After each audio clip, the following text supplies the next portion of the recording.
J'en ai ras la casquette.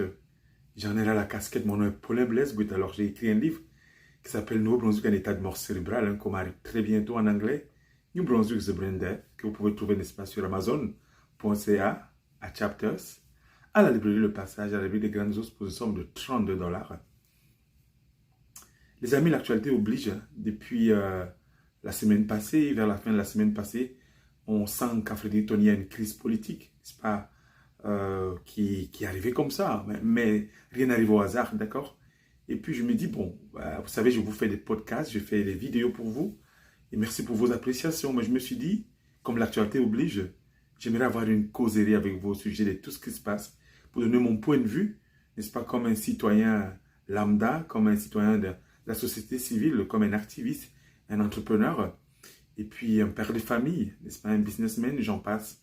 J'espère que ma réflexion, n'est-ce pas, va encourager plusieurs d'entre vous, parce que j'ai des questions parfois qui n'en sont pas encore répondues. Mais la première chose que je vais faire, n'est-ce pas, dans cette vidéo, je vais d'abord, premièrement, n'est-ce pas, essayer de suivre les événements selon leur chronologie, expliquer des choses le plus simple possible. Alors, pour la première chose que je vais parler de, je vais essayer de faire la chronologie, n'est-ce pas, des événements qui se passent actuellement à Fredericton pour nous mettre vraiment à jour, si je vais dire faire une mise à jour par rapport à ces événements-là. Pourquoi on est arrivé à une crise, ça c'est la première chose. Et la deuxième chose que je vais parler, n'est-ce pas, je vais parler du fait que, n'est-ce pas, cette crise a engendré, n'est-ce pas, la scission au sein du Parti conservateur. Et alors là, 8 députés sont sortis parce qu'ils s'opposent je vais dire, au chef du gouvernement. Pour lui dire, ils ne sont pas d'accord. Donc, on voit qu'il y a une tension, il y a une division qui s'installe. Et puis, la troisième chose que je vais parler n'est-ce pas, aussi du fait que, voilà, cette crise-là va avoir des répercussions, n'est-ce pas, pour le long terme. Aujourd'hui, on le salue, mais on ne sait pas encore qu'est-ce qui va arriver parce que je suis convaincu qu'il y a certains membres du parti qui vont jamais pardonner ceux qui ont osé, n'est-ce pas, s'opposer, n'est-ce pas, à celui qui est le chef du gouvernement. Puis je vais aussi parler, n'est-ce pas, des partis politiques, leur réaction par rapport à ce qui se passe, comment ils ont réagi. Aussi, je vais parler aussi comme un parent par rapport à la situation qu'on vit actuellement à Fredericton pour essayer de donner mon point de vue comme un parent qui a 3 enfants. Et au final, je vais, n'est-ce pas, faire une réflexion au sujet de tout ce qui s'est passé et en même temps parler, n'est-ce pas, de 2 événements très importants qui sont passés pendant cette période de crise qu'on vit actuellement. Le taux directeur, n'est-ce pas, de la Banque nationale qui a augmenté de 4,75%.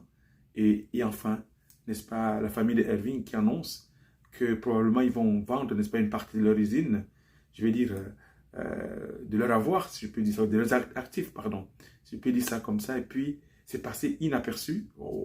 Voilà, on sait même pas, on n'a même pas pensé à ça, ni aucun député n'a pu, voilà, sauter sur l'occasion, n'est-ce pas, pour peut-être dire des choses pour rassurer la population, parce qu'on est en pleine crise de la politique 713.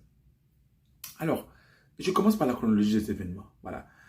Et, la politique 713 a été écrite dans les années 2020.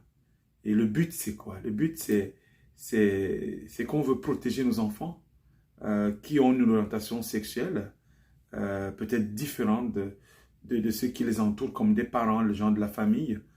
Et puis, s'il arrive que ces enfants, n'est-ce pas, se plaignent, que les parents ne sont pas d'accord, ou bien ils ne sont pas contents, ils se sentent menacés, il faut que les politiques, n'est-ce pas, que l'école les soutienne et les protège.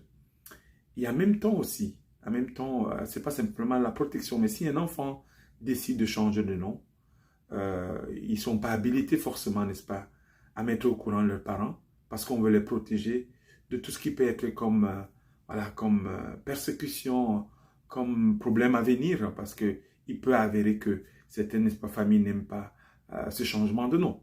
Alors là, mais avant qu'on ne change, n'est-ce pas, parce qu'on était à l'échéance pour changer cette politique, ou bien pour la renouveler, ou pour la renforcer, était vraiment très proche.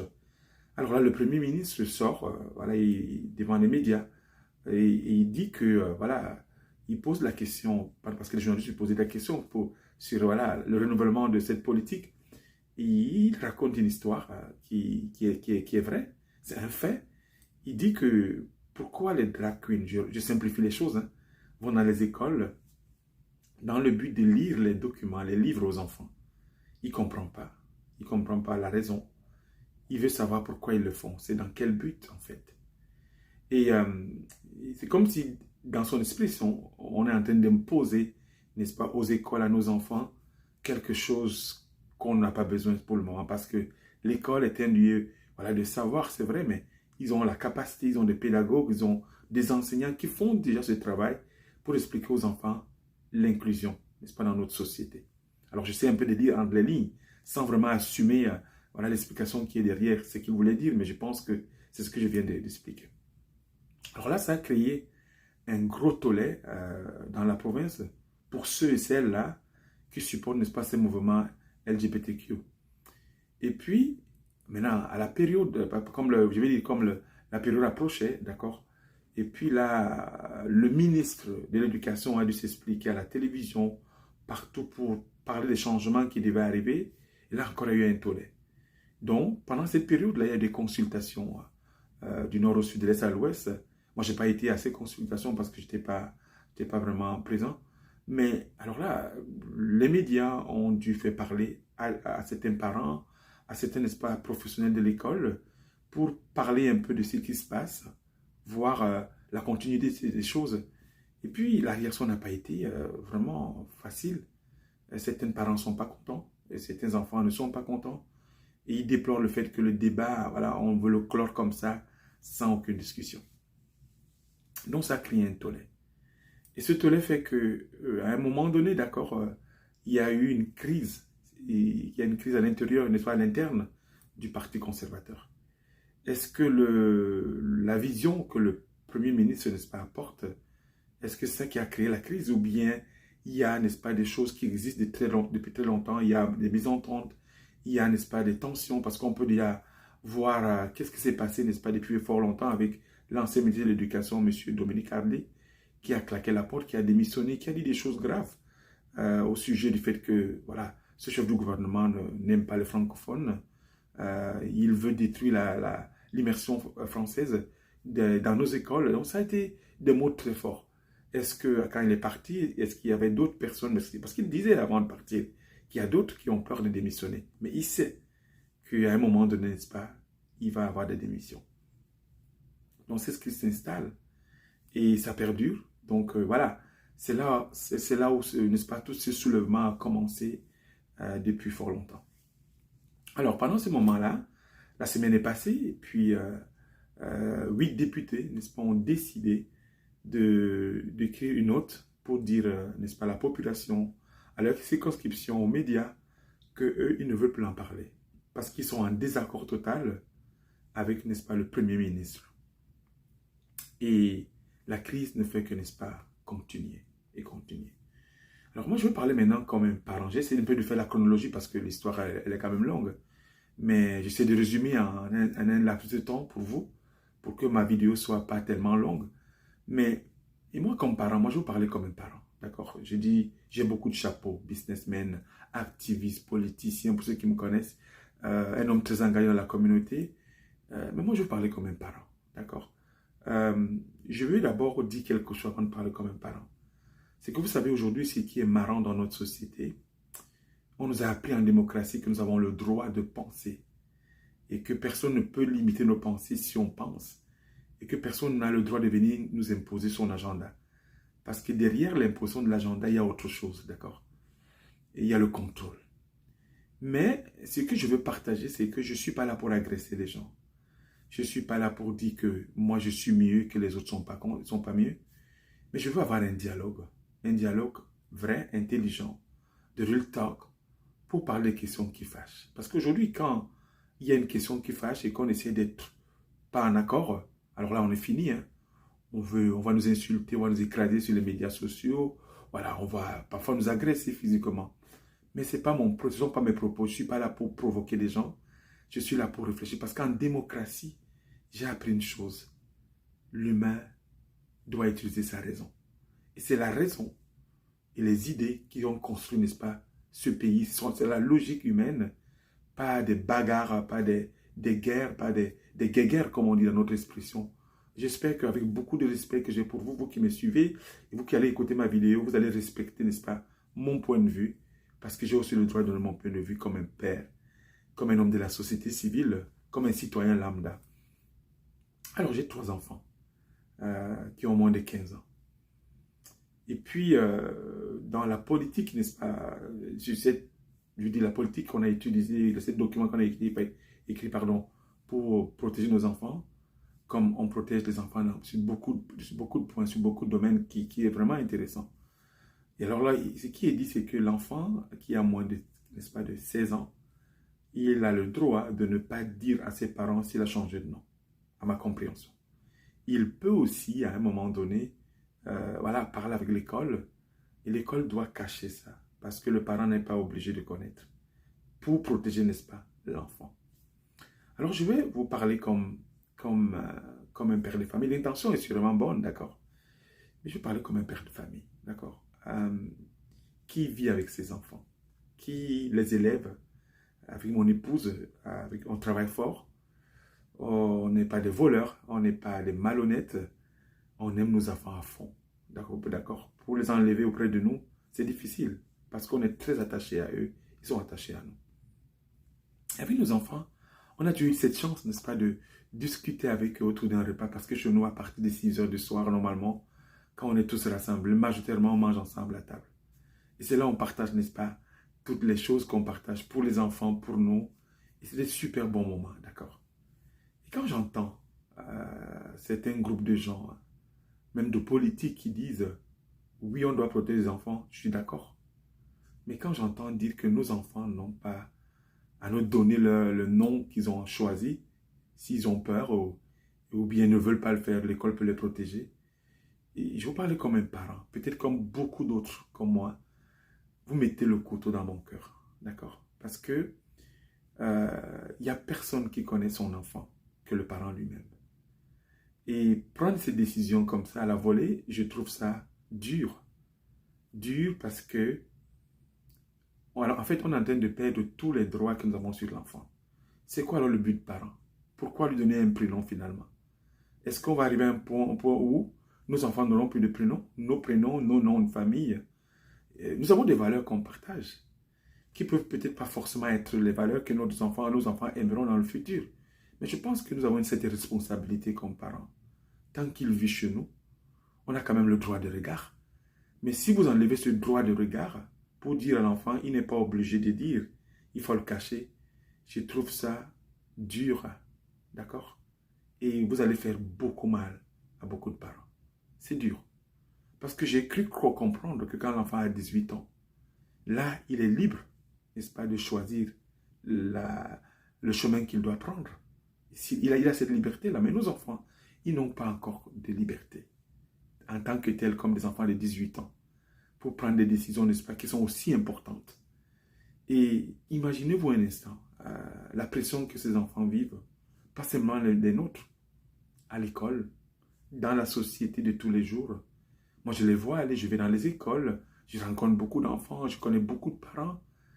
Tout le monde a difficile déjà pour les élever, parce que c'est très compliqué la société. Et d'ailleurs, l'éducation, voilà, est vraiment, je dirais, le niveau est très bas. Et même le Premier ministre l'a dit, qu'il faut une réforme pour, n'est-ce pas, la question de l'éducation. Alors, maintenant qu'ils ont autant de pression, bombardés par les médias sociaux, bombardés par les tablettes, les téléphones portables, est-ce que vous croyez, est-ce que vous avez pris du temps vraiment pour penser à ça? Maintenant, vous les mettez une autre pression, la pression de leur corps, de leur orientation sexuelle. Ils ne se connaissent même pas encore, ils ne se connaissent même pas qui ils sont. Et je trouve ça dur pour les parents.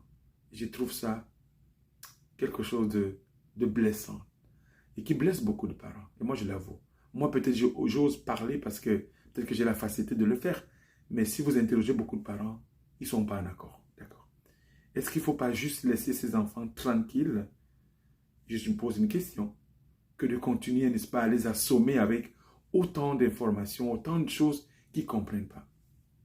Et je fais une analogie avec ça, une application par rapport à ce que je présente. Alors, nous avons 3 enfants de moins de 15 ans, d'accord? Et la loi dit que si nous voulons, si un enfant veut changer de nom, il faut qu'il ait atteint 16 ans. Alors là, je ne comprends pas. On est en train de dire ici qu'il peut changer de nom et la loi dit son contraire. Alors, à qui croire finalement? Alors là, je lance la question aux juristes de pouvoir nous expliquer clairement qu'est-ce que la loi dit. Et en même temps, vous savez, je vous ai dit dès l'amont que nous, on passe le temps, généralement, à chaque soir, on mange à 6 heures du soir, à table ou bien à 7 heures, dépendant de l'heure à laquelle on arrive. Celui qui arrive le premier peut faire la cuisine pour tout le monde. Et on parlait un jour avec nos enfants. Et puis, un de nos enfants nous dit, le fait qu'il ait joué du sport au soccer, c'est quand même le classe l'ont appelé tomboy. Voilà. Et vous êtes maintenant un tomboy. Et puis, elle nous partage ça à table, chez nous. Et ça, heureusement que nous sommes des parents qui posent des questions jusqu'à présent. Heureusement que nous avons des enfants qui peuvent nous partager, n'est-ce pas, leur joie, leur peine, leur situation, tout ce qu'ils vivent, n'est-ce pas, autour de leurs parents, à l'école, partout. Heureusement. Et quand ça sort à la table, un soir, ce ne sont pas les valeurs qu'on prône à nos enfants. On doit questionner, on doit savoir qu'est-ce qui se passe pour mieux comprendre, sans forcément, n'est-ce pas, les agresser, les menacer parce qu'on les appelle tomboy, on appelle une de mes enfants tomboy. Et nous sommes allés jusqu'à comprendre que, au point où ce sont leurs camarades qui ont dit, toi, comme tu joues au soccer, maintenant tu dois t'habiller comme un garçon. Et vous imaginez combien de parents voilà, vivent la même chose que nous? Ils sont nombreux. D'accord? Deuxième chose, il y a des groupes d'enfants qui ne veulent pas que tu fasses partie si tu n'es pas d'une telle tendance. Est-ce que ça veut dire forcément que l'enfant veut changer? Il veut changer vraiment le prénom ou bien il veut changer le nom? La troisième chose, prenez, voilà, je veux le laisser avec cette image très importante pour moi. Vous allez dans une foule de gens, tout le monde parle, tout le monde rit, tout le monde mange. Et puis d'un coup, vous apportez, n'est-ce pas, une boîte à musique qui joue de la très belle musique et vous commencez à danser, n'est-ce pas, au milieu d'une foule de, disons, 1000 personnes. Et tout d'un coup, ça fait un effet de boule de neige. Une personne s'ajoute, une deuxième, une troisième, une quatrième, et toute la crowd, comme on dit dans notre jargon, commence à danser. Est-ce que ça veut dire que les gens qui sont en train de danser sont forcément en accord?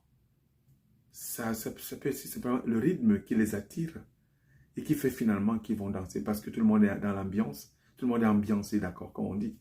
Alors, il peut arriver que des enfants aussi, n'est-ce pas, dans les mêmes conditions, être avec d'autres enfants, les voir faire, les voir choisir une certaine orientation sexuelle, transgenre, gay, lesbienne, décident de le faire parce que c'est comme ça que la société, n'est-ce pas, les pousse à devenir.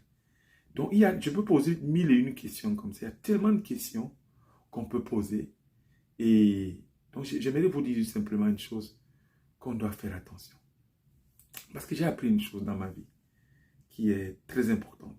Et j'essaie de l'appliquer chaque jour. Ce n'est pas évident, d'accord? Mais je veux quand même le partager. Ce que j'ai appris, c'est ici. Quand il y a un problème, il faut arrêter de s'attaquer les uns contre les autres. Il faut regarder le problème tel qu'il est et parler du problème. C'est quoi le problème ici? Le problème, c'est que, voilà, ce qu'il est question, c'est que le ministère de l'Éducation a fait écrire un document qui s'appelle, n'est-ce pas, le politique 713 pour protéger nos enfants. Ce qui est une bonne chose et qui n'est pas une mauvaise chose. Mais en même temps, est-ce qu'on peut respecter les droits des parents? Est-ce qu'on peut respecter la pensée des parents? Est-ce qu'on peut respecter les valeurs que les parents ont et qu'ils veulent juste donner à leurs enfants? Parce que je pense qu'on est en train de dépasser la ligne et ça va créer encore beaucoup de remous. Et moi, ça me fait mal de voir qu'à un moment donné, je n'ai plus le droit sur mon enfant. Ce n'est pas parce que je la contrôle, mais j'aime mon enfant, j'aime mes enfants et je veux continuer à avoir le droit de regard sur eux parce que ce sont mes enfants. D'accord? Et je pense que c'est ça qui nous divise. Et je pense que dans une société démocratique, au lieu toujours d'allumer les débats avec des braises, est-ce qu'on peut simplement prendre le temps d'avoir, n'est-ce pas, un débat intellectuel. Ça veut dire que moi, j'invite les médias à inviter, n'est-ce pas, des juristes, des psychologues dans les écoles, des psychiatres, des médecins, peut-être des gens de la religion, euh, les élèves, voilà, qui souffrent de ces choses-là, voilà, des parents autour d'une table avec les membres du gouvernement, en commençant par le Premier ministre et les ministres concernés, pour qu'ensemble, que les gens s'assiedent et qu'ils expliquent, n'est-ce pas, ce qui se passe. Je pense que quand les choses sont faites de cette manière-là, il y a moins d'attaques, il y a moins n'est-ce pas, d'agression voilà, par des paroles. On regarde au problème et on trouve les solutions ensemble. C'est ça qui fait construire, n'est-ce pas, une nation, un pays. Mais si vous mettez le feu et vous commencez à menacer, à insulter les autres, c'est comme dire, voilà, vous n'avez pas le droit de penser comme vous pensez, vous devez penser comme nous. Alors moi, je nous invite vraiment à faire cette réflexion, que je trouve une réflexion intelligente et qui doit nous caractériser, n'est-ce pas, pour les prochains débats à venir. Alors maintenant, mon troisième point, je vais parler pour les 8, n'est-ce pas, députés qui ont, voilà, qui ont fait la scission, voilà, qui ont dit on ne veut plus rien savoir. Et j'apprenais il y a là quelques heures, n'est-ce pas, à Radio-Canada, que Madame Dorothy, n'est-ce pas, a démissionné, je la connais aussi, de son poste de ministre des Affaires, du développement social. Et ça, c'est triste, parce que ça veut dire que la crise est en train de prendre une autre profondeur. L'abcès est creusé, mais ça creuse pas mal, d'accord? Mais alors, je vais parler pour ces 8 députés. Je les connais quand même, chacun individuellement. Pas connaître à 100%, mais je les ai côtoyés tous.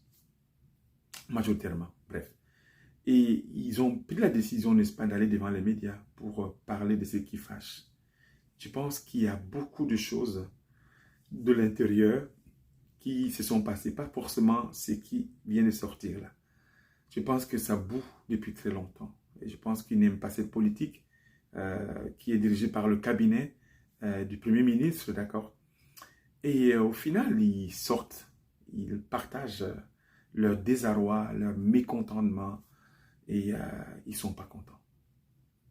Parce qu'ils ont marre. Comme j'ai dit dans mon titre, n'est-ce pas, que j'en ai ras la casquette, ça veut dire que je suis vraiment dégoûté, j'en ai marre, ça me gonfle. Et peut-être qu'ils sont arrivés là à un certain moment donné. Et pensant peut-être, je parle avec des peut-être, je suppose, qu'en faisant comme ça, n'est-ce pas, en écrivant une note, ça va pousser ce cabinet et ce gouvernement à finir par démissionner. Est-ce que l'intention était bonne? Je dirais oui, parce que je ne pense pas qu'ils le font méchamment. Mais est-ce que c'était le bon moment de le faire? Je dirais non. Je vais m'expliquer. Parce qu'il y a une chose que j'ai apprise, n'est-ce pas, dans ce parti, c'est que nous sommes une famille. Donc, quand il y a des problèmes entre les enfants de la même famille, on se replie sur soi. On rentre dans une chambre, on ferme les portes et on en discute. On peut lever la voix, on peut ne pas être content, on appelle là pour taper les gens, mais on essaye ensemble de trouver des solutions communes. Si ils ont parvenu de passer cette limite, le cadre de la chambre, voilà, d'une salle de conférence, du caucus de cabinet, n'est-ce pas, du Premier ministre, pour finalement le mettre sur le marché, ça veut dire que ça va de mal en pis. Ça sent le roussi depuis un certain moment. Est-ce que ça va régler la question? Je vais vous dire non. Ça met des choses encore plus dans beaucoup de... En fait, j'ai envie de dire que ça aggrave la situation, en fait. Et ça va être difficile de remédier, n'est-ce pas, de se réconcilier, parce que tout commence à être dehors depuis très longtemps. Et alors là, je vais vous faire une autre confidence. Donc, connaissant un peu le milieu, c'est que, vous savez, j'ai appris une chose ici, d'accord? Vous avez le droit de donner votre point de vue par rapport aux choses qui se font, qui se passent. Mais je pense que, je peux vous dire, là, il y a des ailes dans le Parti conservateur au Nouveau-Brunswick. La droite pure, il y a ceux qui sont des modérés, il y a ceux qui sont plus à gauche. Mais je pense que parmi tous ces trois-là, elles que je viens de citer, il y a des membres là-dedans qui vont jamais le leur pardonner. Aux 8 qui ont décidé, d'accord, de sortir et d'embrasser, n'est-ce pas, ces problèmes-là, à bras le corps, mais sans peut-être savoir, n'est-ce pas, les retombées qui vont arriver, des conséquences plus tard. Et ça crée beaucoup de problèmes. Et comment on va remédier à la situation maintenant? Parce que ça bouge très vite à Fredericton. Et alors là, j'ai entendu le Premier ministre, n'est-ce pas, hier, donner son entrevue, avant-hier, on lui a posé la question par rapport à toute la situation, n'est-ce pas, qui se passe. Et il dit, lui, il pense qu'il ne peut pas partir tant que la maison a des problèmes. Il faut d'abord que les choses soient résolues. Mais la résolution d'un conflit peut durer 1 an. Donc on peut se retrouver de nouveau dans une élection sans que le conflit ne soit résolu. Et qu'est-ce que ça fait? Quel est le message que ça envoie? C'est de dire aux troupes, hein, soit vous êtes avec moi, soit vous êtes contre moi. Et maintenant, parmi, n'est-ce pas, je veux dire, le groupe de 8 qui a décidé, n'est-ce pas, de sortir, peut-être que là-dedans, il y a des ministrables, ça veut dire des personnes qui vont être des ministres, ou bien qui sont déjà ministres et qui veulent, voilà, protéger, n'est-ce pas, leur poste. Il y a sûrement peut-être un individu, ou une dame, ou un monsieur qui aimerait être Premier ministre aussi. Mais est-ce que c'est la meilleure façon de faire politiquement ou intellectuellement ou stratégiquement? Je vais vous dire, pour moi, non. Je ne sais pas qui les conseille, je ne suis pas leur conseiller, mais je pars sur une base, sur un fait. J'aime beaucoup parler des faits parce que c'est ce que j'ai appris dans notre société. Alors, je vais faire un rapport, n'est-ce pas, par rapport à la France. En France, il y a de cela quelques années, d'accord? Il y a un président qui s'appelait M. Hollande qui est au pouvoir. Alors, il a connu des crises, beaucoup de crises au sein de son parti socialiste, des divisions, au point où les ténors du parti lui ont demandé de quitter la barque. Alors là, il avait un premier ministre qui s'appelait à l'époque M. Manuel Valls. Alors un homme très fougueux avec un caractère bien trempé. Et tu vois, c'est sa position. Il était, je vais dire, c'était la personne qui était bien placée pour avoir ce poste de président. Mais il était tellement impatient qu'il a poussé loin. Il allait dans les médias, devant les médias. Il allait, n'est-ce pas, parler de la démission de Hollande. Il a écrit des notes. C'était devenu horrible. Et on voyait en lui un homme qui chassait le pouvoir. Et au final, son attitude, sa façon de faire n'a pas aidé les choses. Je ne suis pas en train de dire ici que quelqu'un dans le groupe, c'est ce qu'il est en train de faire, je cite le nom de personne. Mais je fais un rapport, pour moi, c'est ça la logique, c'est être intellectuel. J'ai fait un rapport par rapport dans mes lectures, dans mes compréhensions de la politique, dans le monde. Je prends un cas qui est très précis, et le monsieur Valls, si je peux l'appeler comme ça, monsieur Valls, il a raté le coup. Et il n'a plus jamais été président. Et monsieur Macron, aujourd'hui qui est le président français, est venu par derrière, il est passé au-dessus de lui. Nous n'avons pas les mêmes politiques, hein, mais c'est quand même on parle de la démocratie, hein, nous sommes des peuples, n'est-ce pas, démocrates, où la démocratie quand même fait son grand chemin depuis très très longtemps. Donc, je voulais dire ceci. S'il y a des gens là, n'est-ce pas, parmi les 8, il y a bien un individu, une femme, un homme qui voulait se présenter pour être Premier ministre, je peux vous garantir, je peux me tromper, ces chances sont tellement réduites. Parce que, selon le leadership, ce que j'ai appris dans les cours de leadership, je fais les mêmes erreurs, hein, je suis honnête avec vous, c'est que, comment on reconnaît un capitaine dans les temps de tempête? Son calme, sa tranquillité, son écoute, voilà, la recherche des solutions aux problèmes. Et la question que je me pose, sans juger quiconque, est-ce qu'ils ont trouvé la solution au problème? Probablement que oui, de l'intérieur. Probablement qu'ils ont essayé à leur façon. Mais est-ce que nous, de l'extérieur, on le sait? On ne le sait pas. Donc là, c'est sorti. Et comment ils vont gérer la crise va déterminer comment demain va être pour eux. Donc, tous ces 8-là, j'ai comme impression que n'est-ce pas, voilà, leur carrière politique est en jeu maintenant pour les prochaines années, pour les prochaines semaines. Et là, maintenant, je vais parler, n'est-ce pas, du Premier ministre de Nouveau-Brunswick actuellement, qui est au pouvoir. Vous savez, il est tombé face à un piège qui lui a été tendu par les médias. Quand on lui a posé la question de savoir, et Madame Andrea Anderson, vous savez, c'est la grogne, hein, il lève le ton, parle fort. Qu'est-ce que vous en pensez? Et j'ai regardé, n'est-ce pas, la vidéo. Il avait l'air de dire, si je ne me trompe pas, hein, ah oh là là, elle est en train de virer, comme on dit chez nous dans notre jargon, elle est en train de virer libérale. Alors là, c'était une grosse erreur de la part du Premier ministre. D'accord? Parce que je fais la même erreur. Nous qui sommes devant les gens, on parle, on a de l'autorité, on dirige des choses. Qu'est-ce qu'il a fait? Je ferai sûrement la même erreur. Il a répondu aux médias en disant, elle est en train de virer libéral. Lors d'une crise comme celle-ci, qui est en train de mettre la province à genoux, n'est-ce pas? Qui s'enfonce davantage. Je pense que ces passages en ce moment-là de répondre à de telles questions qui sont posées. Et les médias en l'art, ils savent très bien faire ça. D'accord? De dépeindre, n'est-ce pas, ton ennemi, si elle est son ennemi, mais ça a l'air comme ça, sont deux ennemis maintenant, comme quelqu'un qui va virer libéral. Ça met, je vous assure encore, plus de doutes sur votre leadership, plus de problèmes. Et vous pouvez voir, les sorties ne font que continuer. Parce qu'il ne fallait pas le dire. Parce que tout ce qu'il faut faire, répondre et dire, nous sommes une famille. On va s'asseoir comme les enfants de la même famille et discuter ensemble pour résoudre nos problèmes. Et ça a chaviré, comme dans notre jargon, dans un autre sens. Alors c'est ça qu'on vit jusqu'à date. Et on voit que les effets de ça collatéraux sont en train d'arriver. Maintenant, il y a un ministre qui vient de démissionner. Et c'est quoi la prochaine étape qui va arriver? Bon. Mais non, il y a autre chose que je voulais ajouter.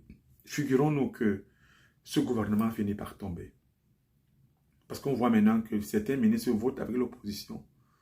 Alors ça met beaucoup de pression au Premier ministre. Est-ce qu'il n'est pas temps qu'il parte? Mais il doit partir dans quelles conditions? Il part dans ces conditions, je peux vous garantir, la division va être encore plus profonde. Est-ce que ça aide, n'est-ce pas, actuellement les choses? Je peux vous dire, ça complique plus les choses. Mais j'ai appris une chose avec le temps. L'humilité précède la gloire. À un moment donné de notre vie, il faut qu'on reconnaisse qu'on a mal fait et qu'on s'excuse des deux camps pour pouvoir retrouver la dynamique de la victoire. Parce qu'actuellement, on est en train de la perdre. Au profit de quoi? Des autres partis politiques qui profitent pour taper dessus. Alors là, je veux parler, n'est-ce pas, de la réaction des partis politiques, le chef du parti vert et la chef du parti, n'est-ce pas, libéral. Le chef du parti vert, lui, il a dit, il doit partir, il doit démissionner le Premier ministre. Et mais la femme du parti, la dame du parti libéral, elle dit, non, je ne pense pas que moi je veux qu'il démissionne.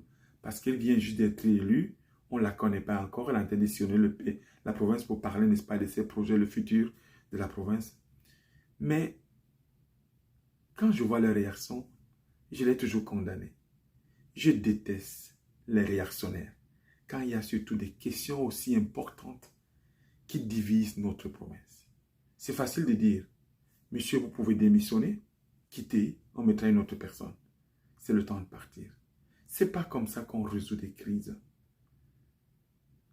Parce que moi, je pense que même si nous sommes dans l'opposition, même si nous ne sommes pas dans l'opposition, on peut aussi trouver, n'est-ce pas, on peut devenir médiateur des questions qui fâchent. Et c'est normal, c'est une crise ça peut arriver à n'importe qui. On peut se porter médiateur pour être capable, n'est-ce pas, de trouver des solutions pour que la province continue à fonctionner. Parce que, je vais vous dire une chose, les politiques, j'ai beaucoup de respect pour vous. Vous travaillez fort pour ça, d'accord? Actuellement, nous vivons des crises. Est-ce que vous croyez que la population aujourd'hui a vraiment le temps d'écouter la question sur, je veux dire, la politique 713? Oui, une minorité de personnes, des cas isolés. Tout ce que les gens cherchent maintenant, y compris moi, c'est de survivre. Les gens ne savent plus où aller dormir. Les gens ne mangent plus assez. Les gens sont davantage endettés. Les gens ont perdu leur maison. Les gens ne peuvent pas aller en vacances. Et on vient de nous annoncer, la commission, n'est-ce pas, de l'énergie vient de dire que le 1er juillet, si j'ai bonne mémoire, le litre d'essence monte de 8 cents. Et quand les gens voient ça, c'est ça qui les préoccupe. Le pouvoir d'achat n'a jamais été à la hauteur. Alors, ça veut dire que ce qui arrive bientôt, ce qui risque d'arriver, les gens vont péter les câbles parce qu'ils ne vivent plus. C'est ça qui préoccupe les gens. Ce n'est pas la politique 713. Alors, me comprenez pas mal, hein? Je ne la néglige pas, hein, parce que c'est une question sociale. C'est ça qui intéresse les gens en ce moment, dans ce timing dont je vous parle là. Qu'est-ce que je vais manger? Faut-il que je vende ma maison? Moi qui finis de l'école, alors je viens de commencer à travailler, je ne peux même pas m'acheter de la maison parce que le taux, n'est-ce pas, directeur est monté de 0,75%. Et vous n'avez pas parlé de ça. Pas du tout. Qu'est-ce qui préoccupe les gens actuellement? Ceux qui travaillent avec Irving depuis très longtemps, n'est-ce pas? Qui sont des employés de cette compagnie-là. Qu'est-ce qui les préoccupe actuellement? Ils sont en train de chercher à comprendre. Est-ce qu'ils vont perdre leur poste? Déjà que l'inflation est là, ils passent en plein. Est-ce qu'ils vont perdre leur poste? Est-ce qu'ils vont continuer à vivre? Parce que déjà la vie est très compliquée, difficile. C'est ça qui nous préoccupe. C'est la survie actuellement. Alors n'oubliez pas ça. Parce que cette question est passée inaperçue. L'autodirecteur qui monte, la famille Irving qui dit, nous maintenant on pense, n'est-ce pas, probablement vendre la moitié, n'est-ce pas, de notre usine. Mais si l'économie va mal, comment les gens vont vivre? Si l'économie va mal, comment les gens vont vivre? Et ça va très, très, très mal. Très, très, très mal actuellement. Et c'est là où nous sommes. C'est la situation que tout le monde vit. Alors, je pense qu'il est temps de prendre cette question entre les mains et de régler ces questions qui fâchent et qui amènent des gens à se projeter vers la rue. Moi, je parle avec beaucoup de gens. Les gens en ont marre. D'accord? Les gens en ont marre. Ils veulent manger, ils veulent vivre, ils veulent voyager, ils veulent offrir des cadeaux à leurs amis. Ils veulent vivre, mais ils ne peuvent pas le faire.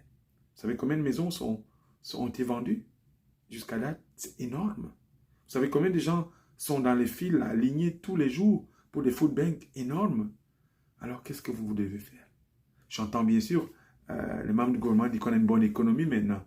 Et pourquoi les gens continuent, n'est-ce pas, à râler, à vivre au-dessous de leurs moyens parce qu'ils n'en ont plus? C'est ça qui nous intéresse. D'accord? Et maintenant, pour finir, voilà mes propos par rapport à tout ce que je viens de développer. J'espère que c'est intéressant, d'accord? Je pense que le Parti conservateur, malheureusement, passe des moments très durs maintenant. Et vous devez, n'est-ce pas, vous remettre ensemble le plus tôt possible. Essayez de fermer le robinet parce que l'eau a coulé sur le mur. Réconciliez-vous. Réconciliez-vous. J'en appelle, n'est-ce pas, au Premier ministre. Un leader, quand le bateau tangue, il prend la manette. Ramène ton troupeau au sein de ton caucus. Parlez-en. Humiliez-vous, pardonnez-vous. Dites à l'autre, je suis désolé. Reconstruisez. Parce que si vous ne le faites pas, ça va être catastrophique pour des années à venir. Parce que ce qui se voit maintenant là, c'est grave. Et si on n'est pas capable d'arrêter cette eau qui coule, il y aura d'autres démissions qui s'en viennent. Et est-ce que c'est le bon moment de partir? Je dirais oui. Il ne faut pas attendre trop longtemps. Et à la fin, vous savez, c'est ce qui fait que beaucoup de gens ne veulent plus voter. Parce qu'est-ce qu'ils réalisent? Ils réalisent finalement qu'il y a beaucoup d'ego, il y a la recherche du pouvoir, il y a aussi parfois, j'ai comme impression la malhonnêteté intellectuelle. Quand vous voyez parfois certaines interventions qui se font en public et qui ne sont pas vraiment, je dis, les bienvenus, on sait qu'est-ce qui se cache derrière. Et on veut nous démontrer que tout est beau, la vie est cool, ne vous plaignez pas. Non, les gens en ont marre. C'est pourquoi j'ai nommé, n'est-ce pas, le titre de ma vidéo, c'est « J'en ai ras la casquette ». Ça veut dire « J'en ai marre, ça me gonfle ». C'est toujours la même chose, over and over and over. Oui, la recherche de pouvoir ne doit pas vous préoccuper par rapport aux problèmes que la société vit. C'est nous qui payons les taxes. C'est nous qui, voilà, qui mettons beaucoup d'heures à travailler dur pour pouvoir, n'est-ce pas, vous payer aussi. Mais vous nous avez oubliés. Deux choses sont passées cette semaine, la semaine dernière. L'autodirecteur, n'est-ce pas, qui était monté de 75%.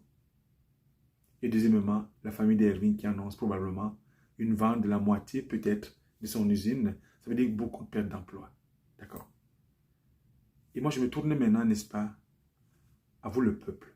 Parce qu'eux aussi sont le peuple. Mais à nous les citoyens qui ne sont pas au pouvoir. Vous savez, tout ce qui nous arrive aujourd'hui, depuis plus de 50 ans, parce qu'il n'y a jamais eu de dialogue social vrai dans notre société. pour essayer de s'asseoir et de régler les questions qui fâchent une fois pour toutes. Par exemple, au niveau des salaires, jamais. Avec des entreprises privées, avec le gouvernement, jamais. C'est pourquoi on est encore là actuellement. La deuxième chose, comme je vous dis tout le temps, les résistants ne peuvent pas rester taiseux face, n'est-ce pas, à cette élite qui nous impose année après année beaucoup de choses sans qu'on ait un seul mot à dire. La crise de Covid, ils ne nous ont pas invités, n'est-ce pas? L'inflation, le monstre, ils ne nous ont pas invités pour en discuter. Je viens d'apprendre, comme je l'ai dit avant, n'est-ce pas, le prix du carburant monte de 8 cents à partir du 1er juillet. Ils ne nous consultent pas. Le panier d'épicerie qui ne fait que, n'est-ce pas, diminuer. Et on ne peut pas rester taiseux face au drame de l'humanité en disant « ça ne me concerne pas, ça nous concerne ». Et qu'est-ce qu'il faut faire? J'ai appris une chose dans ma vie, croire, n'est-ce pas? C'est donner la possibilité, n'est-ce pas, à toi, à moi, de pouvoir chercher des solutions. Alors croire, c'est donner la possibilité au cerveau de pouvoir chercher des solutions. Est-ce qu'on peut chercher des solutions ensemble pour rebâtir cette province qui ne fait que couler depuis fort longtemps? Et ton engagement, ton dévouement, ton cœur, ton argent, ton amour pour la province peut changer énormément des choses. Parce qu'une chose que j'ai apprise, les amis, un riche, il sauve 90% de sa richesse pour la réinvestir. N'est-ce pas là où ça va être rentable? Nous investissons nos capacités, notre intelligence, notre vision, notre cœur, notre amour pour la province. Et si on le fait, on laissera une province là où va couler le miel. Voilà. Là où l'économie va être croissante, là où il y aura beaucoup de productivité et nos enfants pourront vivre mieux que nous. C'est ça, se battre pour les autres. Alors, ne laisse pas tes œufs. Tu peux, n'est-ce pas, aller, je vais dire, dans une communauté de gens qui pensent comme toi. Tu peux aller sur Internet, n'est-ce pas, pour chercher une association et t'inscrire parce que si tu apportes ta pierre angulaire, elle peut changer beaucoup de choses. Et c'est maintenant. Nous avons besoin, n'est-ce pas, d'une nouvelle voie, une nouvelle vision. Mon livre, Nouveau Brunswick en état de mort cérébrale, en anglais, New Brunswick Brain Dead, que vous pouvez trouver sur Amazon, n'est-ce pas, à Chapters, à la librairie Le Passage, à la librairie Les Grandes Choses pour $30. Alors, je vous laisse avec ceci.